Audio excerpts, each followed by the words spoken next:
મોરબીના ભાજપના ધારાસભ્ય ક્રાંતિભાઈ અમૃતિયા વીજ પુલ મુદ્દે એક મહત્વપૂર્ણ નિવેદન આપ્યું છે।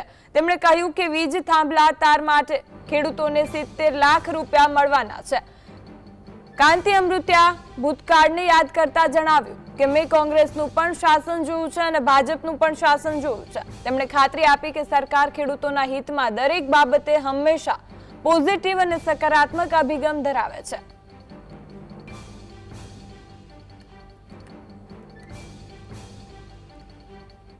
મેં સાહેબને હમણાં કીધું ને કે ભાઈ ભણતર સાથે ગણતર જોઈએ। મેં બે સરકારનો વહીવટ જોયો, કોંગ્રેસનો જોયો અને ભાજપનો જોયો। હું ભાજપમાં લોખા નથી કરતો, અહીંયા હોય તો હાથે જ કહું।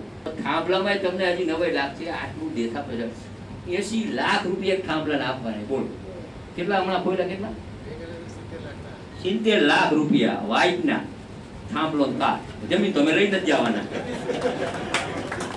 અને જેમ અમે આમ સોબરીને ધોકા વધારે મારે। કહેવાનો અર્થ એ કે સરકાર બહુ પોઝિટિવ બધી બાબત, એમાં અમે પોઝિટિવ।